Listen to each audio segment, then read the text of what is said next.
Welcome back to another edition of Swamp Talk. I'm Bella. And I'm McKiley.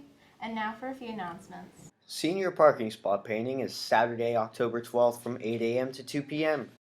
Here's your homecoming week schedule starting October 15th. Nominate your homecoming court starting October 7th. Voting ends on the 9th and results come out on the 11th. Today is Custodial Appreciation Day. Please thank your school staff for all they do to keep our school beautiful. Our boys golf team will be playing against Wiregrass today at 3, and our girls golf team will be at Wiregrass also at 3.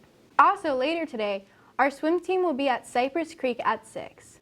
On Thursday, our volleyball team will be at Tampa Catholic at 6. Lastly, our JV football team will be at Cypress Creek at 7. Come out to any of these events, support your fellow Gators. To continue with our effort to highlight the need for Suicide Prevention Week, there will be a banner in the Commons during the lunches for all to sign. Please add your messages of encouragement to let those who might be silently suffering know that they are not without help.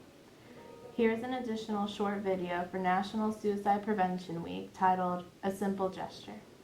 Melissa was walking down the hall one day when she noticed the girl ahead of her had tripped and dropped all of the books she was carrying, along with 2 jackets, a gym bag, and a lunchbox. Melissa knelt down and helped the girl pick up the scattered items. Since they were going the same way, she helped to carry part of the burden. As they walked, Melissa discovered the girl's name was Belle, that she loved going to concerts and playing soccer. However, due to a recent injury, she was no longer able to play, was failing some of her classes, and her parents were getting a divorce. Belle then invited Melissa to hang out. The afternoon passed quickly and both girls laughed and talked for hours. After this day, they continued to see each other around school, had lunch together once or twice, then both graduated from junior high. They ended up in the same high school where they had a few encounters over the years. Finally, the long-awaited senior year came, and 3 weeks before graduation, Belle asked Melissa if they could talk. Belle reminded her of the one day years ago when they had first met. "Did you ever wonder why I was carrying so many things home that day?" asked Belle. Melissa responded that she assumed Belle was moving or something like that. Belle said, "The real reason is because I cleaned out my locker. I didn't want to leave a mess for anyone else. I was in a really bad place for months before that, and I was going home to end it all. I was tired of suffering from the pain I was feeling. But after we spent some time together talking and laughing, I realized that if I had gone through with it, I would have missed that time and so many others that might follow. So you see, Melissa, when you picked up those books that day, you did a lot more than what may have seemed like a simple gesture. You saved my life."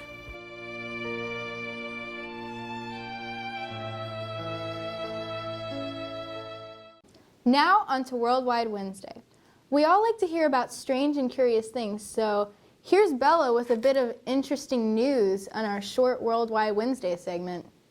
A few weeks ago, a team of researchers found a pair of male Roman skeletons in a tomb in Italy. Skeletons were discovered holding hands in a tomb in Modena, Italy, and are believed to be from the 5th century. The skeletons were discovered in 2009, but scientists were unable to determine the gender of one skeleton until very recently, when scientists used a new method based on studying the protein in tooth enamel. Scientists believe they are both either siblings or soldiers who died in battle. The latter theory is supported by signs of trauma in other nearby skeletons, likely from a battle they both died in. The team behind this find said it was incredibly unique because they have found grave sites in Greece, Turkey, Romania, and Siberia, but only of one man and woman, much less holding hands. Well, that's about all the time we have for today, Gators. Be sure to follow us on Instagram and Twitter at LOLHS Journalism to stay updated. And tune in next time for another edition of Swamp Talk.